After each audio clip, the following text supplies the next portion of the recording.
pagi dan semangat pagi Bapak Ibu sekalian. Izin mengenalkan diri terlebih dahulu. Saya Rafida Yasmin, mahasiswi KKN UGM yang sekarang sedang melaksanakan KKN di Desa Pagar. Nah, pada pagi hari ini kita akan mengadakan sosialisasi tentang bahaya limbah tambak udang beserta pengolahannya sebagai penunjang kebersihan desa wisata. Nah, kali ini saya tidak sendiri, saya ditemani oleh pembicara yang merupakan pegiat dari komunitas Sekti Muda. Nah, Sekti Muda ini merupakan kepanjangan dari Sekolah Tani Muda. Oke, mungkin langsung aja kepada Mas Zainal Mufli, waktu dan tempat dipersilakan. Terima kasih Mbak Rafida atas waktunya. Sebelumnya, Assalamualaikum warahmatullahi wabarakatuh. Perkenalkan, saya Zainal Mufli dari Sekolah Tani Muda Yogyakarta. Pada kesempatan kali ini saya diberi amanah sama teman-teman dari UGM untuk menyampaikan sedikit informasi terkait pengelolaan limbah udang yang nantinya akan kita sedikit bahas bareng. Mungkin bisa ditampilkan Mbak slide-nya. Sudah terlihat? Sudah. Oke. Ya, silakan untuk Mas Zainal. Ya.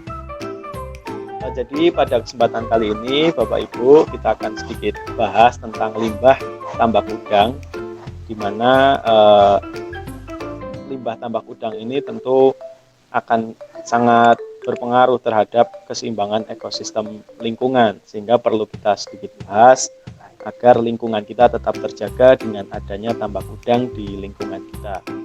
Lanjut.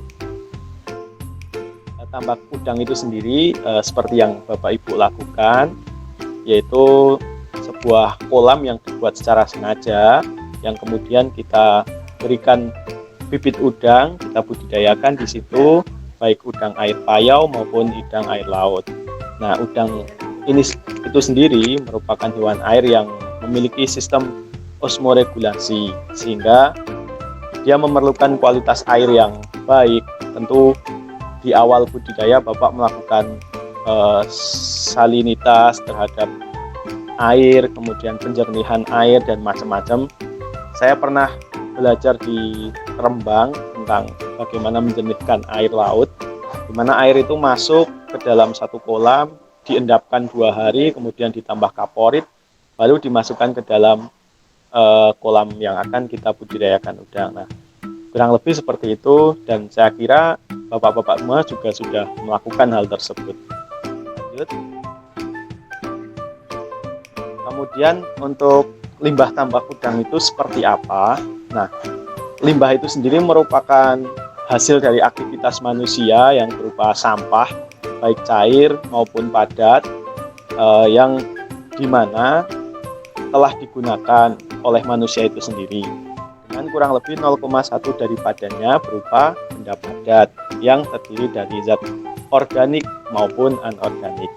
Kemudian kalau kita mengerucut ke limbah tambak udang itu sendiri, apa sih sebenarnya? Limbah tambak udang ini merupakan cairan buangan yang berasal dari kolam yang dibuang untuk budidaya udang, yang dibangun maksud saya ya. Jadi dalam limbah tambak udang ini ada yang dari bahan cair maupun bahan padat. Limbah tambak udang tadi yang saya sampaikan yaitu bersumber dari sisa pakan. Sisa pakan ini yang tidak termanfaatkan akan mengendap di dalam air. Ini akan menjadi limbah juga dan tentu akan mempengaruhi apabila itu terdapat banyak di dalam kolam. Kemudian sisa metabolisme serta bahan-bahan lain. Kemudian kalau secara presentasi bisa kita lihat limbah organik itu ada 35%, kemudian sisa pakan ada 15% dan sisa metabolisme ada 20%.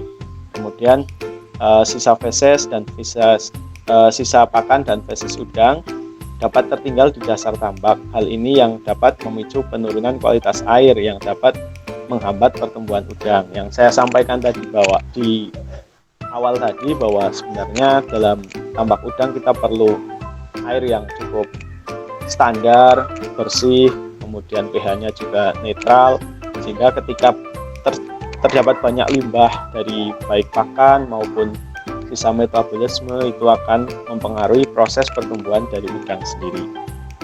Kemudian kalau kita lihat dari karakteristik limbah tambak udang sendiri, itu dari fisiknya bisa kita lihat dari warna, kemudian dari baunya, dari suhunya. Suhunya antara 40 sampai 46 derajat Celcius. Ini cukup tinggi ya, karena kalau kita lihat suhu ruangan saja hanya mencapai 25, 26 seperti itu. Sehingga ini sangat tidak baik untuk pertumbuhan udang. Kemudian kalau kita lihat dari warnanya itu bisa berwarna keruh, kemudian baunya juga bau busuk. Kemudian kalau kita lihat dari karakteristik kimianya, limbah tambak udang mengandung bahan organik yang terdiri dari protein, karbohidrat, dan bahan anorganik lain seperti nitrogen, fosfor, dan amonia. Sebenarnya bahan-bahan ini akan bisa kita manfaatkan ketika kita juga mampu mengelolanya dan mampu mengubahnya menjadi satu bahan organik yang mampu diserap tanaman. Sehingga nanti kita akan sedikit bahas tentang bagaimana mengelola limbah tersebut. Selanjutnya kita bisa melihat beberapa wilayah yang membuang secara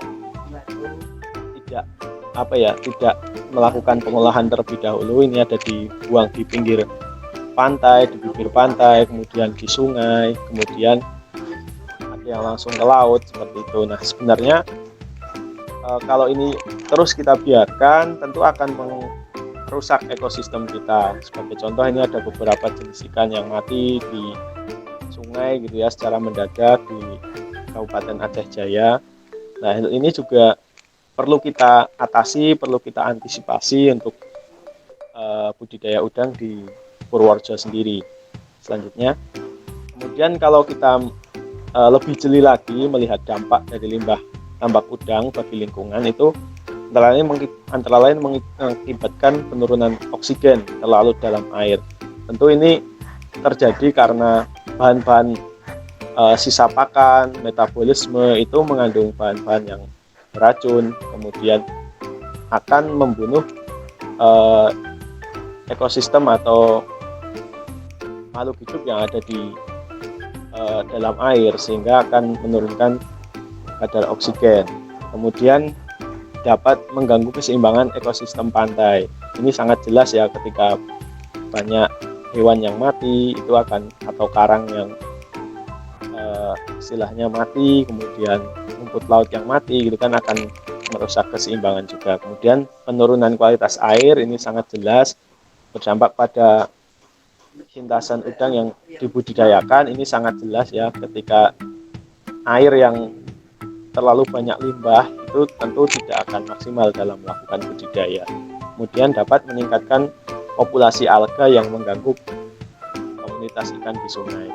Ini sudah sering terjadi, bahkan tidak hanya di udang, di banyak tambak lain, ataupun bahkan budidaya seperti ayam petelur. Ketika limbahnya kita buang sembarangan, itu akan muncul alga berwarna hijau, itu hijau pekat, dan itu akan biasanya menutup kolam. Nah, itu akan merusak juga untuk sistem budidaya yang setelah itu, seperti itu. Mungkin lanjut.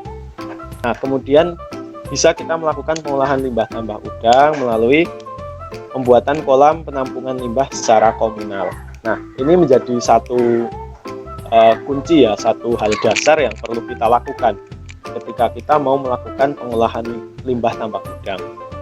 Apabila penampungan ini atau kolam penampungan ini dirasa mahal untuk peternak atau petambak rakyat, itu bisa kita lakukan dengan secara komunal atau bersama-sama. Misal satu kelompok tambak berjumlah 20 orang membuat satu kolam penampungan limbah. Nah, itu bisa kita kelola bersama-sama.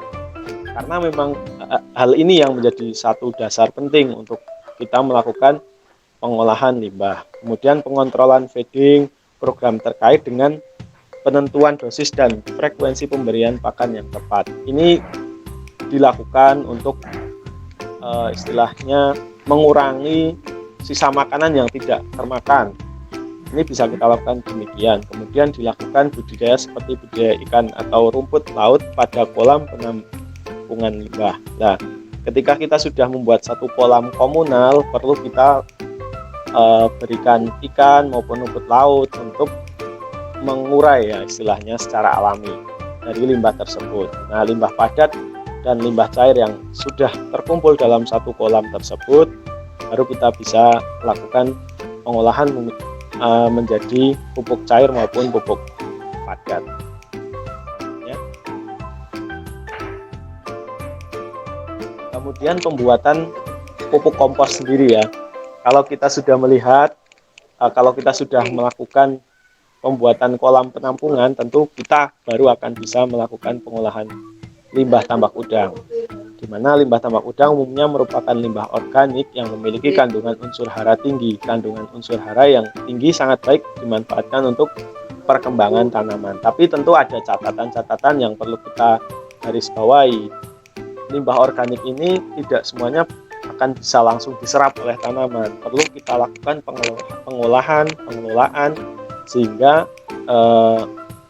kandungan hara tinggi ini bisa diserap oleh tanaman. Bagaimana caranya ya nanti kita belajar bareng setelah ini. Cara pembuatannya kurang lebih demikian secara garis besar. Kita melakukan pengeringan limbah tambak udang. Ini untuk limbah yang padat. Kita keringkan, kemudian setelah kering biasanya limbah itu akan menggumpal itu, sehingga perlu dilakukan penghalusan. Kita lakukan penghalusan untuk apa? Untuk memudahkan mikroorganisme mengurai dari si limbah padat tadi. Kemudian kita lakukan fermentasi di pembuatan kompos tadi. Kemudian ketika kompos sudah menunjukkan ciri-ciri yang bisa kita gunakan, artinya dia sudah bisa kita panen dan bisa kita aplikasikan dalam tanaman.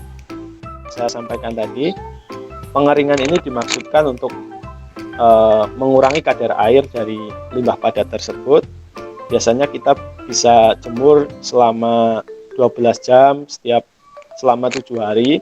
Itu biasanya kita sudah bisa mendapatkan limbah padat yang sudah berkurang kadar airnya. Jadi dilakukan agar lebih efektif. Kita ketika menambahkan mikroorganisme lebih cepat untuk mengurainya, sehingga perlu adanya penghalusan limbah padat ini yang saya sampaikan tadi. Penambahan bahan atau mikroorganisme lokal, kalau saya sebut biasanya mol. Nah, mol ini biasanya bisa kita temui di toko-toko pertanian dengan namanya biasanya EM4. Pertama-tama bisa kita tambah dulu bahan tambah selain limbah udang tadi, yaitu pupuk kandang dan juga serbuk gergaji. Kenapa kemudian kita perlu menambah pupuk kandang dan serbuk gergaji ini? Tentu untuk meningkatkan efektivitas dari proses fermentasi tadi, karena dengan ditambahnya pupuk kandang dan juga serbuk gergaji akan meningkatkan bahan organik dan akan menjadikan mikroorganisme nyaman gitu ya Bapak-bapak, nyaman untuk hidup di situ. Ketika mereka nyaman, tentu mereka akan bermetabolisme dengan sempurna. Bahan yang tadi yang saya sampaikan, pupuk kandang dan juga serbuk gergaji, kemudian limbah tambak udang yang sudah halus, kita tambahkan dengan EM4 atau bisa kita sebut mikroorganisme lokal atau mol. Itu sebanyak 60 ml dalam air gula merah sebanyak 1,5 liter. Kemudian kita campurkan dengan perbandingan tadi ya, dengan perbandingan bahan-bahan 2:1 kita campurkan sampai kadar airnya mencapai 40%. Karena kadar air yang terlalu tinggi, mikroorganisme juga tidak begitu suka, sehingga mereka tidak akan tumbuh dengan baik. Terlalu kering juga dia tidak akan bertumbuh dengan cepat. Mungkin itu. Kemudian setelah kita campurkan dengan bahan-bahan tadi, misal kita buat dalam satu kuantitas yang banyak, itu bisa kita tutup dengan terpal, atau jika hanya satu ember seperti itu bisa kita masukkan dalam ember, kemudian tutup menggunakan plastik yang jelas tidak terkena udara seperti itu. Pemanenan kompos. Nah, ketika kita sudah melakukan proses tersebut, kapan kemudian kita bisa panen? Kompos bisa kita panen ketika sudah tidak berbau busuk tentu ya, bahan atau sisa limbah dari tambak udang tadi sudah tidak berbau busuk, kemudian sudah berwarna coklat kehitaman. Kemudian ketika kita lakukan gumpalan gini, dia tidak menggumpal gitu ya, dia mudah gembur lah, istilahnya gembur. Itu artinya dia sudah bisa kita gunakan. Pupuk organik cair, bagaimana kemudian mengolah limbah cair yang biasanya berbau busuk, kadang berwarna kuning seperti itu, supaya bisa kita gunakan menjadi pupuk yang bermanfaat bagi tanaman. Limbah cair tambak udang juga memiliki kandungan unsur hara tinggi apabila kita melakukan pengolahan dengan baik. Kandungan unsur hara yang tinggi sangat baik untuk digunakan untuk tanaman. Hal yang pertama perlu kita lakukan yaitu penampungan limbah cair tambak udang. Limbah cair ditampung dalam wadah yang dapat ditutup rapat untuk dilakukan proses fermentasi menggunakan bakteri baik. Jadi hal yang pertama kita lakukan adalah menampung air tersebut dan memastikan tampungan itu bisa kita tutup dengan penutup. Setelah kemudian air limbah tersebut terkumpul, tentu kita perlu melakukan fermentasi agar limbah-limbah tersebut terurai oleh bakteri.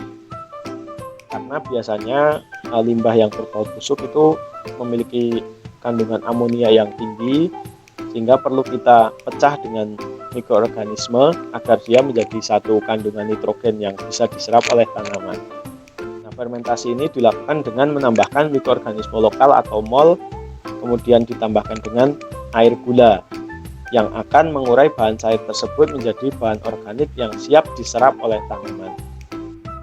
Ada sedikit perbedaan antara pupuk cair dan juga pupuk padat, di mana pupuk cair ini bisa kita hanya cukup menambahkan mol atau EM4 biasa kita sebut dengan air saja, dengan perbandingan limbah 10, kemudian air gulanya 1 liter, molnya juga 1 liter. Ini akan sudah cukup untuk melakukan proses fermentasi. Nah, fermentasi ini dilakukan selama 7 hari ataupun bisa lebih, tapi tidak boleh kurang. Biasanya akan mulai muncul bau tape itu di waktu 7 hari, tapi juga tergantung di wilayah masing-masing, akan berbeda-beda. Biasanya tidak kurang dari 7 hari, tapi lebih dari 7 hari.